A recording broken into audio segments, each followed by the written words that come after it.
Good day, ladies and gentlemen. So after the masterpiece that was Gloomspite, Andy Clark has once more blessed us with an amazing Gits novel called Bathelloren Rising. Bathelloren Rising at first glance has a lot in common with Guy Haley's Skarsnik.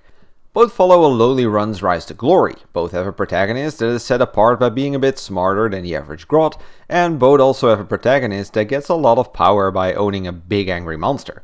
Skarsnik has this in the form of Gobla, the giant cave squig, and Zagrod has this in the form of Skrog, the loyal Troggoth. However, there is one very crucial difference between both books. See, if they were RPGs, Skarsnik goes from level 1 to 10, while Zagrod instead gets a level boost to level 50 and then proceeds to go to level 60 in the book. See, Skarsnik really had to cheat and connive his way to become chief of his tribe, while Zagrod instead becomes a very powerful wizard just out of the blue. Zagrod takes control of his tribe very early on in the book, and instead the book follows him as he tries to expand his power even further. On one side, I think it's a bit dumb that he just pulls these powers out of his ass. The plot device literally slaps you in the face here, but on the other side, this does prevent the novel from being just another Skarsnik novel, and it allows us to see a lot of other stuff. Think about inter-tribe Git politics, the struggle greenskins face to stay in charge, or the various Gloomspite tribes and how they function.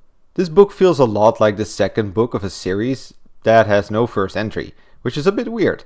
But I definitely do respect Clark's decision not to waste everyone's time by creating a carbon copy of Skarsnik but then set in Age of Sigmar. That being said, there's one thing this book does copy from Skarsnik, and that is having an annoying human plotline woven into it.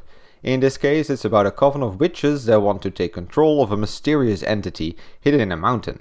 First of all, the witchers are insufferable. There are two mages in charge of the operation, which are supposed to be experienced and capable arcane veterans.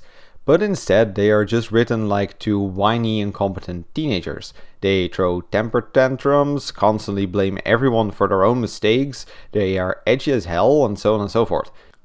This also ties into the second problem I have with them, and that is that they are such obvious fall guys. This novel spends about 150 pages making you hate a set of characters, so you feel less shitty as our protagonist brutally murders a couple of them. I think this is a bit cheap. I mean, it's a Warhammer novel, guys. We can handle evil protagonists. There's no need to turn them into deliverers of poetic justice. The aforementioned issues do not make this novel unenjoyable, however. Instead, the contrary is true. Andy Clark once again shows himself to be a master at writing for the Gloomspite Gits. He shows an amazing variety of different Gits and Gobbo cultures. He cleverly ties the models and tabletop subgroups into this novel while adding his own twists and details to them. He expertly manages to switch between scary, funny and vile portrayals of our fungal friends, and then he tops this all off with some very fun world building additions of various shrooms, squigs, spiders and spells. I mean, he even introduces different dialects of goblin speak. Seriously, Clark went to the next level to flesh out the Gits in this novel.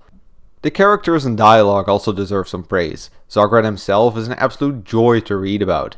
He is dumb and incompetent enough to be funny, while also being cunning and surprisingly caring enough to make him interesting.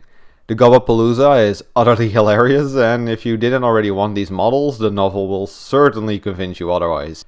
Furthermore, arguments between the various tribes were well written and added a lot of extra humor and depth.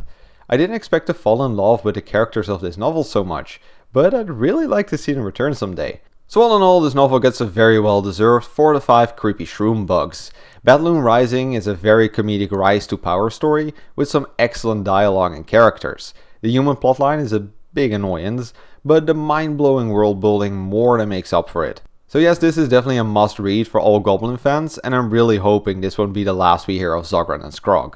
Anyways, that's all I got for you today. Have a nice evening, the book's link down below, and don't forget your nightly prayers to the Bad Moon.